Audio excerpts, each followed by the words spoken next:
See, before going to the deep section of the pons, it is necessary to understand some of the ascending tracts and descending tract related with the pons, isn't it? So already we know the ascending and descending tracts through the brainstem, but still for the concern of the pons, we will understand some of the ascending tract related with the pons. Okay, I am not going in detail about every part of the ascending tract and not even from the starting to ending point of the pathway. Only related with the pons and what they are going to carry and how they are going to carry inside the pons. That is my concern in today's class. Right? Ascending tracts, what are the tracts which crosses through the brainstem? So one thing we need to understand is, if it is a brainstem, midbrain, pons and medulla, the ascending tract from the spinal cord to the higher CNS points, that is thalamus, or to the cerebral cortex, okay, and or to the cerebellum, okay. And these area from the spinal cord are going in a higher, okay. So from the spinal cord, whatever the ascending tracts are going upwards, those have to cross the medulla oblongata, pons and the midbrain. So we are going to concentrate on those tracts today which are going to cross the pons and all everywhere, so that we will find those substances here in the medulla also, pons also and midbrain also. Okay, and we see that what are the tracts which are going to ascend through the pons. Right? Third ascending tract is dorsal column, medial lemnisci, okay, lemniscus system. Very simple.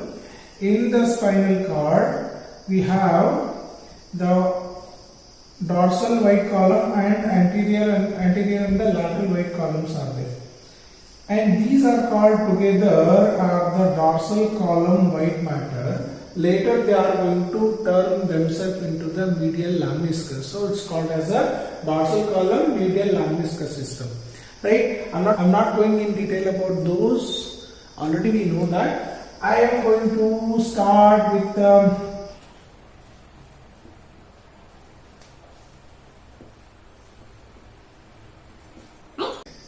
so this is our medulla oblongata, and what we have studied here, there are nucleus gracilis, and the most lateral to that one is a cuneus nucleus. Either gracilis nucleus and the cuneus nucleus are there. Nuclei of the gracilis and cuneatus. Okay. So what happened? Both are crossed here. We have already studied those things in the previous class in medulla, isn't it? Both fibers are going to cross and form on medial lemniscus, on the medial aspect of the medulla, and they are going to run in the pons. Right? So this is a medial lemniscus which are formed by the second order neurons from the gracilis and the cuneatus nuclei. So what they carry from the spinal cord, the vibration to touch discrimination and the sense of position are there in these fibers which are going to cross to pons.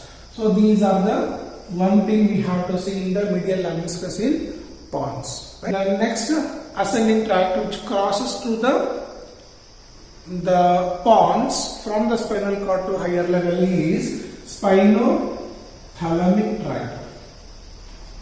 Okay, what is spinothalamic? From the spinal cord to the thalamus, they are going to carry the sensation. For even in a few further, they are going to carry with the pain and temperature and crude touch sensations are going to carry through the spinothalamic tracts. Right? So I'm not going. You already know that in the spinal cord.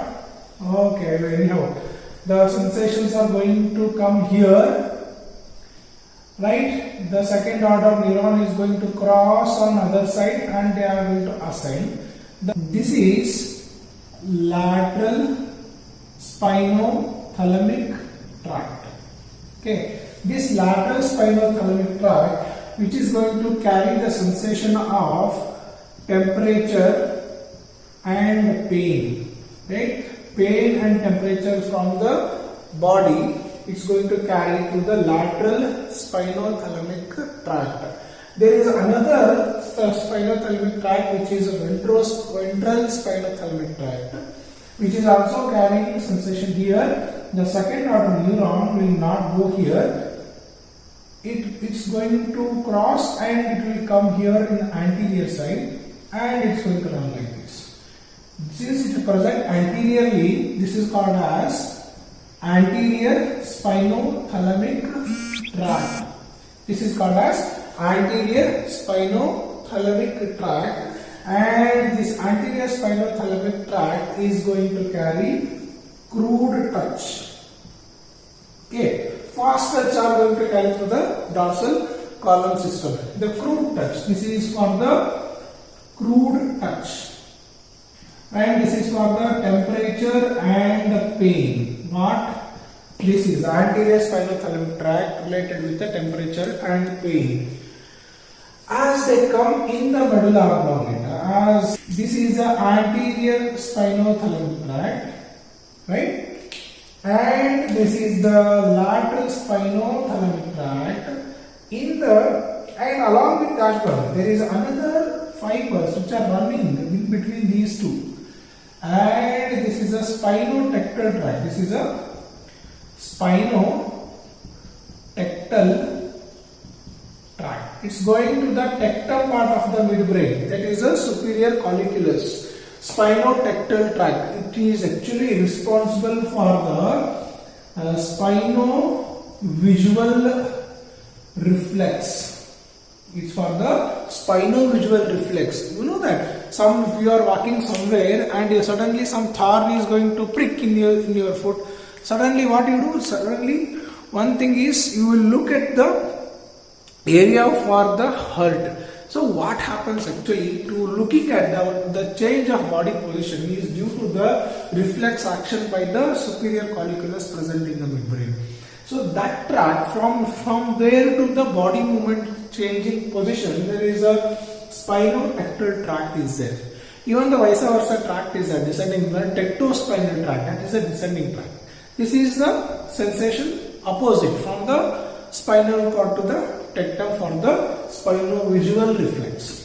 Okay. As they ascend upwards in the medulla and pons, as they come towards the medulla and pons, they form and run in a single bundle. And a single bundle in the medulla and the pons is called as a spinal lemniscus. It's going to form and called as a spinal lemniscus.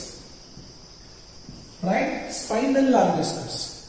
Okay, it's other different part that this spinotectal tract in the midbrain is going to end in the superior colliculus, and these two run towards the thalamus.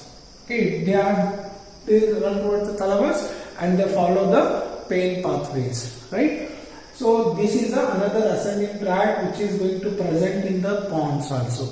So here in the pons, if we sometime in some book they are given as a spinal lemniscus, which include all three, the lateral and anterior spinothalamic tracts along with the spinotectal tracts.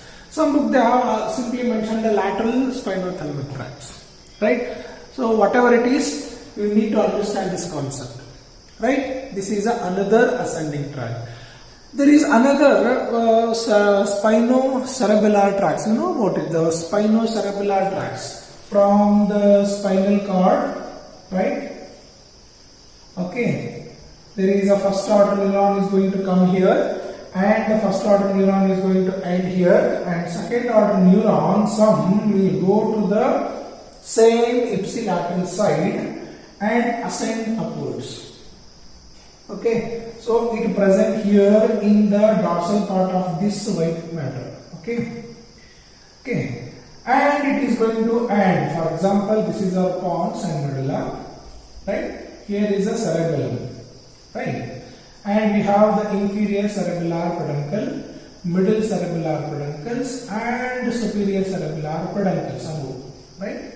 This is also superior cerebellar peduncle, middle cerebellar peduncle and inferior cerebellar peduncles. This the spinocerebellar tract, it has to go to cerebellum. One rule of this spinocerebellar tract is that the tracts which are coming from the which side of the body, and it has to go to the cerebellar hemisphere on the same side.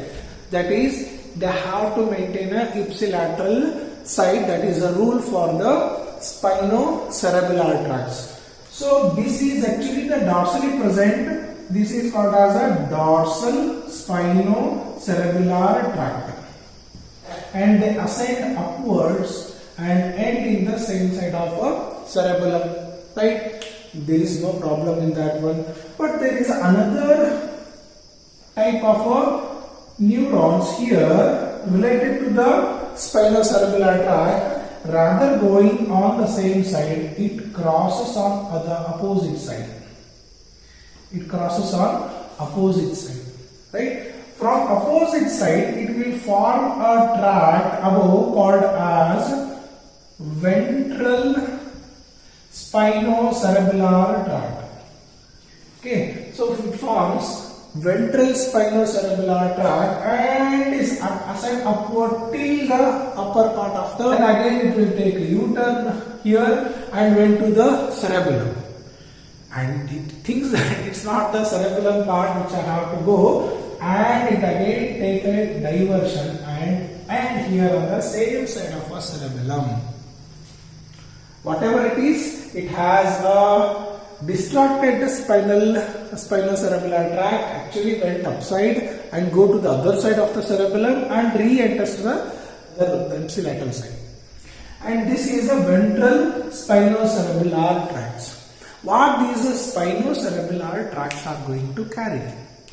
They are going to carry the sensation from the Golgi tendon organs, and they actually carries the tension in the ligaments and muscles from the muscle spindles. Okay, so all those sensations are going to carry to the cerebellum. They are required. Why to the cerebellum? If they in the dorsal system, the same sensations are going to carry to the cerebrum. To the cerebrum they are going to carry. That indicates there is a conscious sensation. And to the cerebellum it is going, and it is for the unconscious sensations. Body has to update itself even when we are not in consciousness. Okay, so the unconscious sensation of this sense of position from the ligaments, muscles and the tendons and joint receptors, all those things are going to the cerebellum. Okay, cerebellum is always updated with the position of the body joints and all, muscles, tendons and all, right? So this is about the dorsal. Okay, here my concern is about this one, right? This tract, even the dorsal spinocerebellar tract is not going to present in our pons because it is already ended in the spinal cord through the medulla oblongata. But what we can see is about this ventral spinocerebellar tract, which is going up to the medulla. Okay, sorry, up to the midbrain and again coming down. So in the lower section of the midbrain, we may find these tracts, right? And in the pons, if you take a lower section or upper section, you are definitely find this tract. What is that? Ventral spinocerebellar tracts. Major ascending tracts, I'm not speaking, there are many other small tracts are there. Those tracts is not seen in the cross section. Those we are not much discussing about. It's very important tracts are carrying very important sensation. That's why I'm giving lot of importance to these tracts, right? What is this inferior tract? Is the inferior colliculus is related with?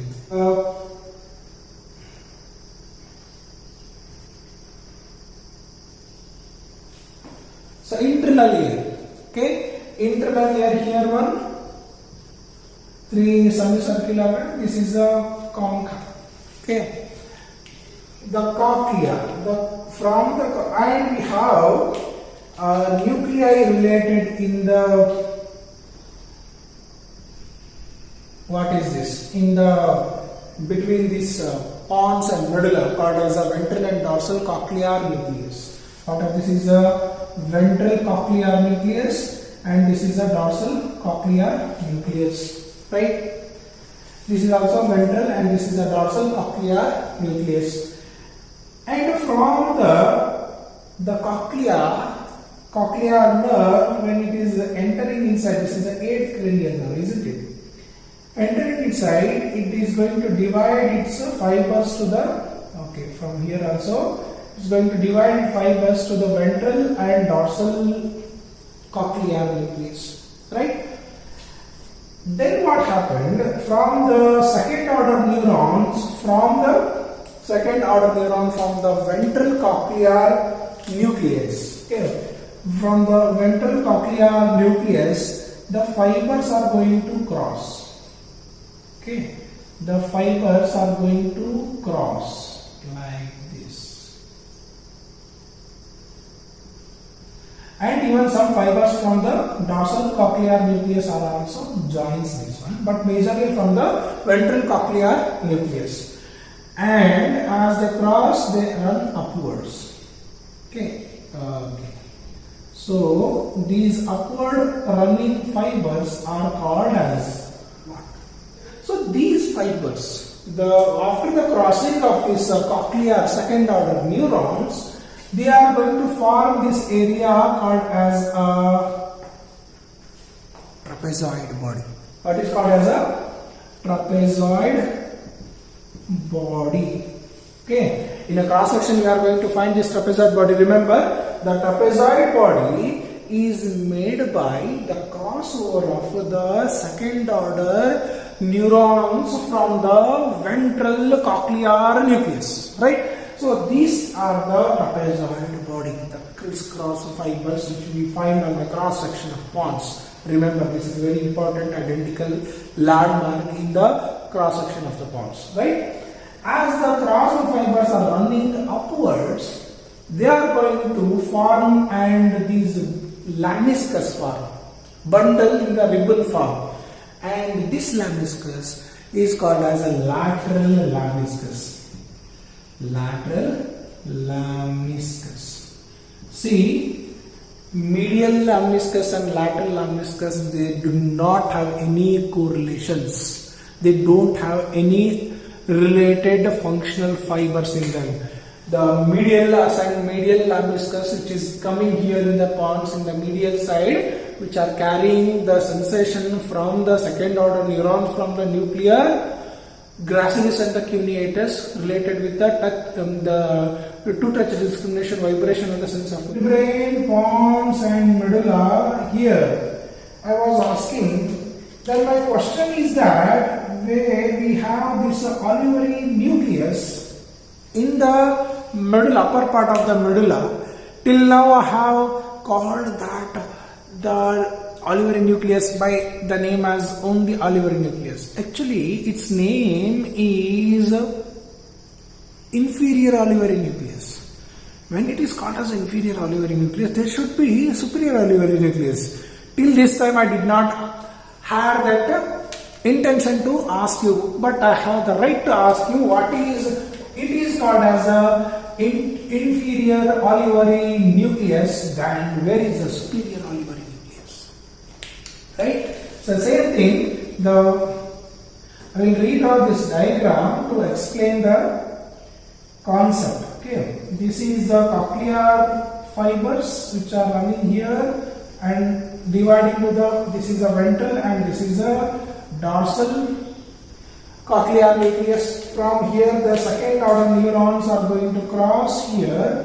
Mainly the major component of a crossing over are from the ventral cochlear nucleus. There are some fibers which are going to participate from the dorsal cochlear nucleus also. Okay, after crossover they are going to run upwards and to form as a lateral lamniscus. Right, they are going to run as a lateral lamniscus to the inferior colliculus, from there to the auditory pathway. Right. In the in the lateral lemniscus, there is a olive shape, a small nucleus is there. Okay, and that is called as a superior olivary nucleus. Okay, superior olivary nucleus is related with the auditory pathway. Nowhere related with one. The superior olivary nucleus and inferior olivary nucleus, they do not have again no correlation in any area of the functional anatomical correlation. Only name has that area called as olivary, superior, inferior. We think that they are related with each other. No, they are not at all related with each other. It is separate part and this is separate part. Okay.